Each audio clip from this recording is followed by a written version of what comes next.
मित्रों नमस्कार, good evening और अभिवादन आप सभी को। और देखिए आज आज मैं लेट हो गया हूँ आपको व्लॉग करने में। व्लॉग करने के पीछे लेट करने के पीछे व्यक्तिगत बिल्कुल व्यक्तिगत कारण बिल्कुल फँसा हुआ हूँ मैं आजकल।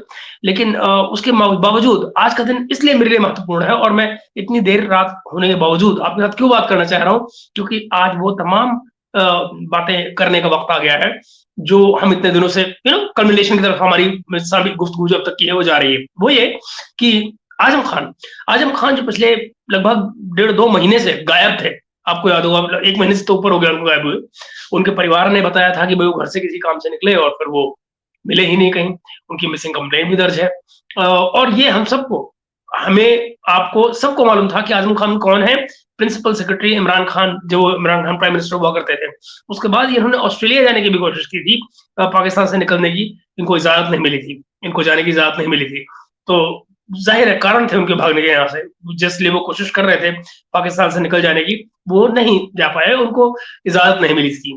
खैर, तो अब जब ये इमरान खान वाला किस्सा इतना आगे बढ़ा और ये पता लगा कि इमरान खान लगातार एग्रेसिव होता जा रहा है एस्टेब्लिशमेंट के साथ में भी, और बात बन नहीं रही है, तो अचानक एक दिन आज़म खान गायब हो गए। आज़म खान जब गायब हो गए, तो किसी को समझ में नहीं आया कहाँ गए। इनके गायब होने से पहले की बात है, परवेज़ इलाही को गिरफ्तार हुए उसके पहले की बात है जब ये गायब हुए थे।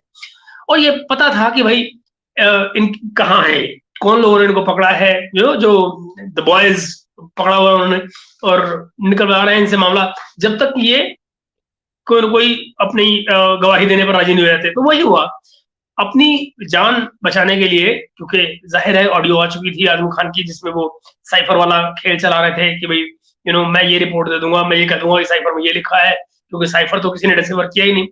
तो ये गेम था। तो वो जब ये क्लियर हो गया कि साइफ़र, देखिए साइफ़र को एक ऐसी लैंग्वेज में लिखा जाता है जिसको डेसिफर करना पड़ता है। सारी वर्ड आपको वर्ड से ही पता लग जाएगा। साइफ़र का मतलब ही यही है कि वो कोडेड है। यानी कि ये ऐसा है कि किसी ने कोई चीज़ किसी विदेशी भाषा में लिखी हुई है और आपको अगर समझना है, तो आपको उसे अनुवाद करना होगा, ट्रांसलेट करना होगा। तो ठीक वैसे ही जो साइफ़र में लिखा गया है, उसको डेसिफर करना पड़ता है। जब वो डेसिफर करके जो जो कुछ लिखा जाएगा, आप उसी को सच मानेंगे। आज़म खान का कहना ये था कि मैं जो कैबिनेट मीटिंग में मैं वो लिख के दे दूँगा इसमें क्या लिखा है, जो आपकी ज़रूरत है, जो आपके पॉलिटिकल पर्पसेज़ को, इमरान खान की पॉलिटिकल पर्पसेज़ को सर्व करता है, वो लिख के दे देंगे। दुनिया को पता है साइफ़र में क्या लिखा है। वो तो फॉरेन सेक्रेटरी जाने बेचारा गरीब। तो खैर, उन्होंने बताया कि भई 7 मार्च को मुझे फॉरेन सेक्रेटरी ने आज सॉरी मैं आगे बढ़ गया, अपने टाइम से आगे बढ़ गया।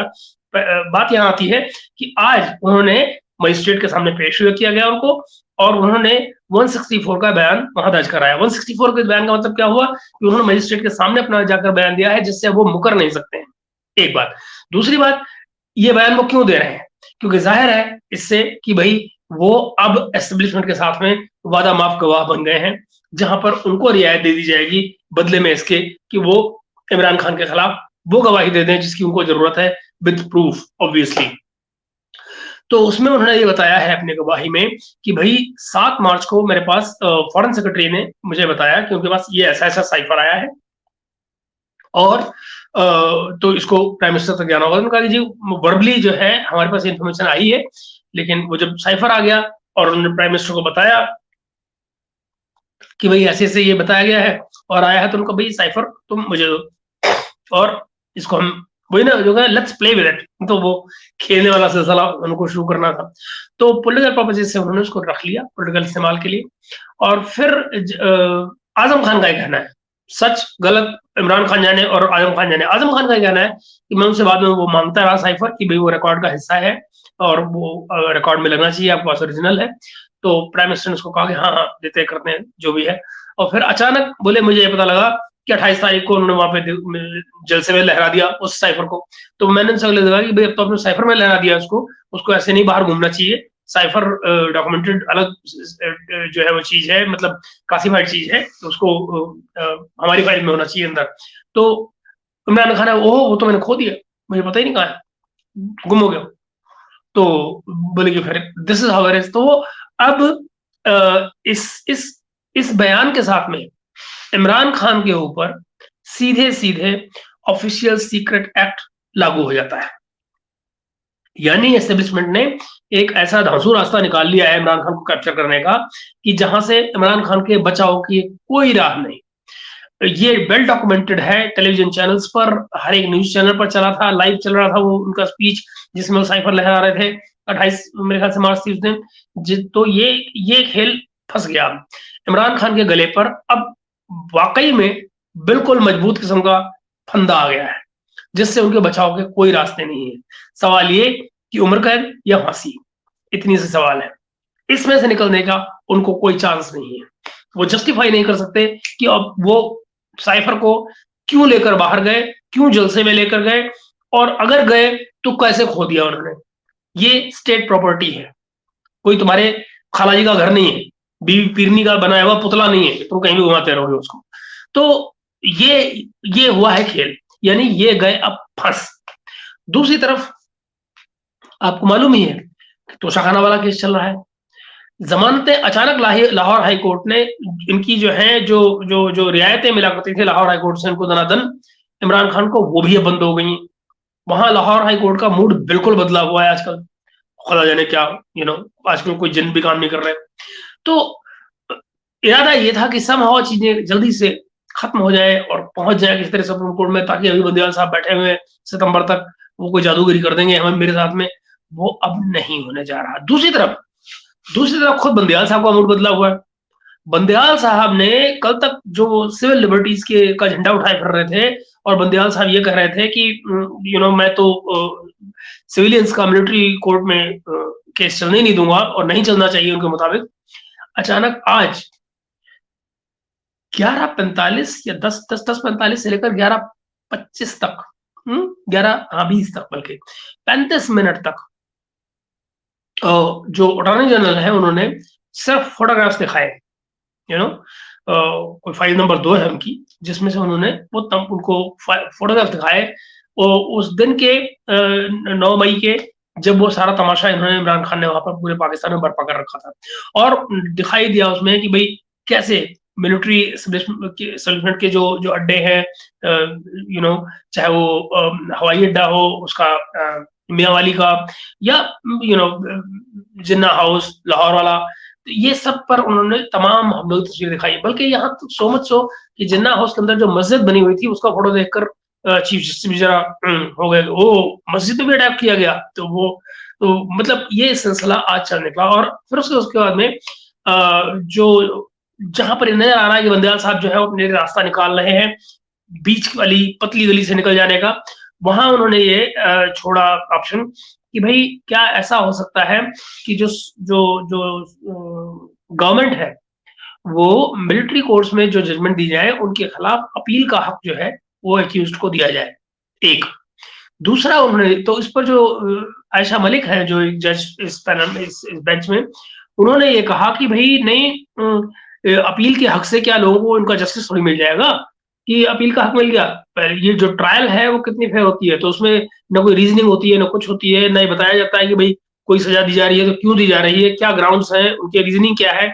तो फिर बंदयाल साहब ने इसका भी क्वेश्चन किया कि भाई आप, अटॉर्नी जनरल से उन्होंने कहा कि भाई आप गवर्नमेंट से पूछ कर आइए कि क्या वो इसकी रीजनिंग देने को तैयार है कि मिलिट्री कोर्ट जो भी ऑर्डर करेगी उसकी रीजंस भी देगी उस पर कि वो क्यों जो ऑर्डर कर रहे हैं उसकी बेसिस क्या है और क्यों वो ऑर्डर किया जा रहा है जो किया जा रहा है। तो अब जो चीज क्लैरिटी हुई है जिसको लेकर वो ये कि गवर्नमेंट ने न सिर्फ अपील के राइट को विदहोल्ड किया है, बल्कि ये भी कहा है कि हम उसकी रीजनिंग भी देंगे। मिलिट्री कोर्ट जो है वो बाकायदा उसकी रीजनिंग देगी उन चीजों की कि हम अगर इसको सजा दे रहे हैं तो किस बेसिस पे दे रहे हैं, उसके लिए क्या एविडेंस है और क्या सपोर्टिंग डॉक्यूमेंट्स हैं। तो ये तमाम चीजें आज के लिए, इसका मतलब ये हुआ कि खुद बंदयाल साहब जो है मिलिट्री कोर्ट्स के एक्चुअली अगेंस्ट नहीं है, वो इस फेवर में आ चुके हैं अब कि भाई जो सिविलियंस हैं उनका मिलिट्री ट्रायल किया जा सकता है अगर वो मिलिट्री तंजीबात पर हमले कर रहे हैं। कोई भी जो मिलिट्री तंजीबात पर हमले कर रहा है वो मिलिट्री ट्रायल का कैंडिडेट बन जाता है, वो उसके लिए सूटेबल केस है। तो this is how it is right now. इसका मतलब ये हुआ कि जो कुछ भी आज जो हुआ है उससे ये क्लैरिटी आ जाती है कि इमरान खान गयो, और दूसरी तरफ ये कि जो सिविलियन कोर्ट्स, जो मिलिट्री कोर्ट्स का मामला था, वहाँ कहीं न कहीं सरकार एक कदम पीछे हटी है, ये स्पेस देते हुए कि इनको दिया जाए अपील का हक और रीज़निंग।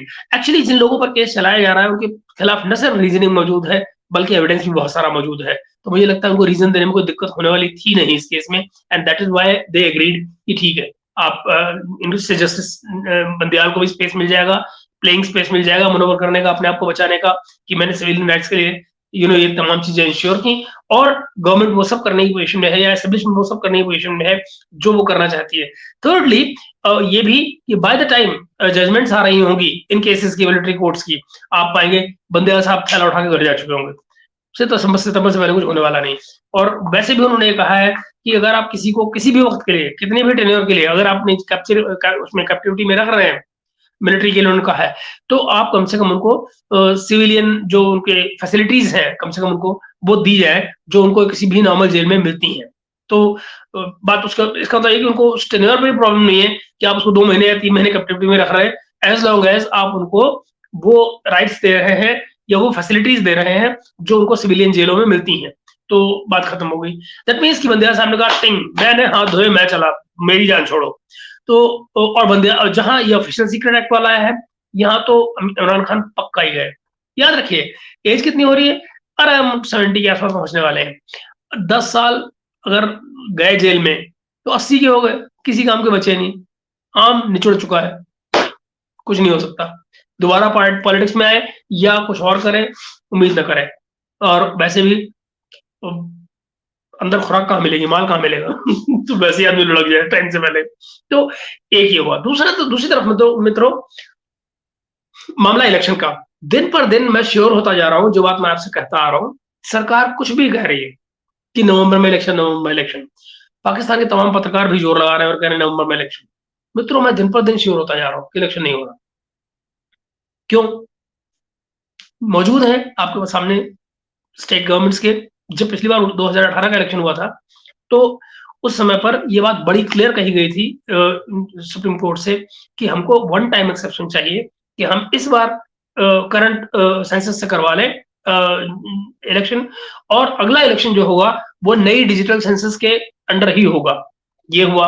कैबिनेट का इसका डिसीजन हुआ था। खुद सुप्रीम कोर्ट का एक डिसीजन इस तरह का मौजूद है उसी वन टाइम सैंक्शन के बाद में। अब मुश्किल क्या आ रही है?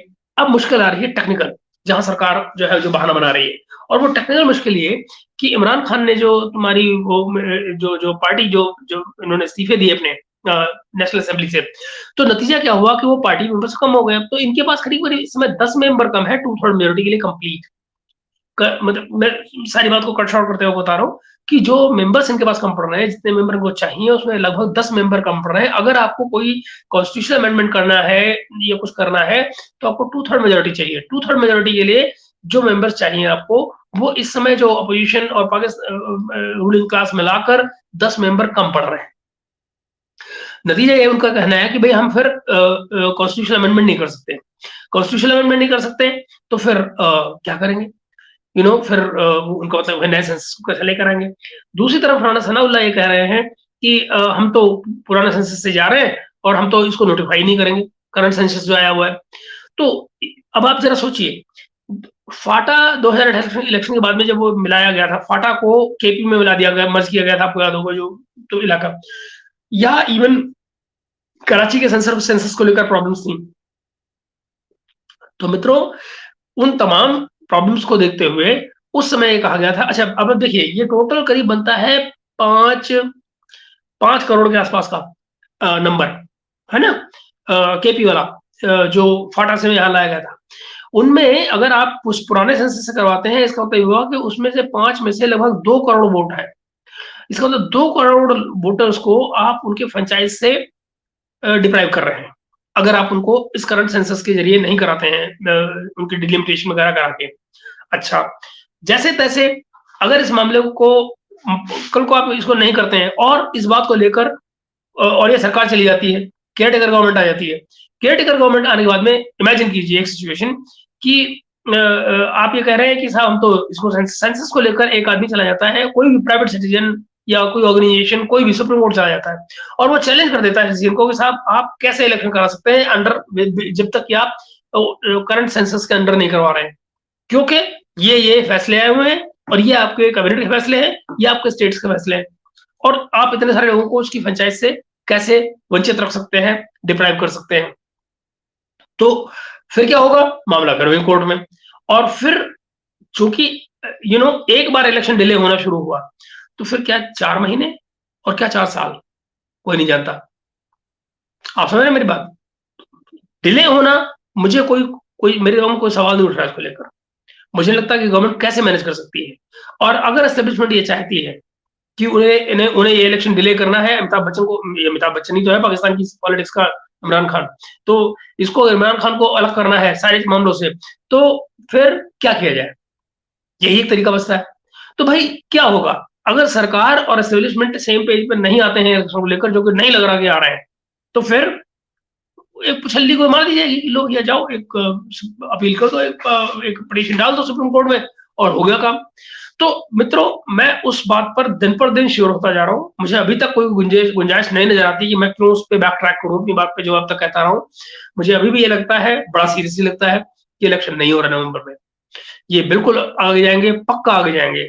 और समहाउ अगर ये बातों को टाला भी जाए, कुछ किया जाए तो अच्छा, और फिर अभी एक और चक्कर पड़ेगा प्रेसिडेंट का इलेक्शन होना है।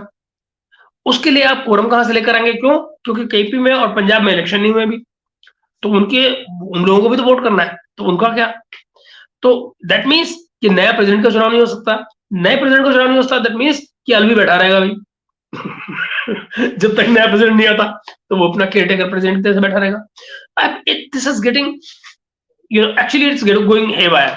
तो मैं आपको सिर्फ अपडेट ये देना चाह रहा था कि इमरान खान साहब बुरी तरह फंस गए, खासकर ऑफिशियल सीक्रेट एक्ट के अंदर आजम खान की इस गवाही के साथ में। ये इलेक्शन वाला मुद्दा जो मैंने आपको बताया, इसके अलावा मुद्दे कुछ और भी हैं जो मैं आपके साथ शेयर करना चाह रहा हूं बहुत जल्दी, पर्टिकुलरली इकोनॉमी को लेकर।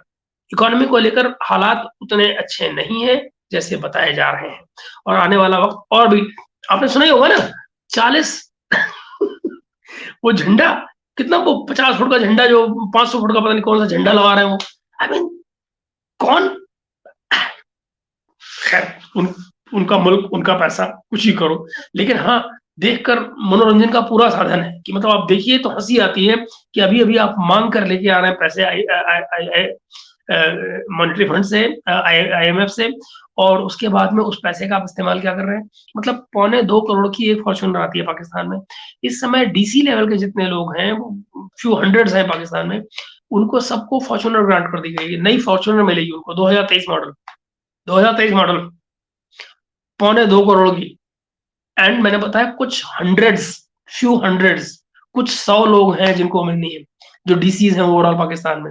अब आप जरा कल्पना कीजिए, तो कहाँ जा रहा है IMF का पैसा, कहाँ जा रहा है एलीट का पैसा, कहाँ जा रहा है पब्लिक का पैसा और उसके टैक्स का पैसा, अल्लाह मालिक, सो खैर, ये रहा छोटा सा अपडेट जो मुझे आपको देना था। और कल सवेरे मिलते हैं अपन नए व्लॉग के साथ में। मैं एक्चुअली इसको रात में रिकॉर्ड कर दूंगा ताकि आपको सुबह मिल जाए वो, क्योंकि कल का दिन फिर मेरा भारी रहेगा थोड़ा सा। तो लेट्स डू दैट, और हम लोग कल सवेरे तक अपनी बातचीत जारी रखेंगे। कल सवेरे आपको मैं इकोनॉमी पर बात करता हूँ। तब तक के लिए दोस्तों, शुभ रात्रि, गुड नाइट, और उम्मीद है कि आप सब जहां भी हैं खुशी से मुस्कुरा रहे हैं। नमस्कार आप सभी को।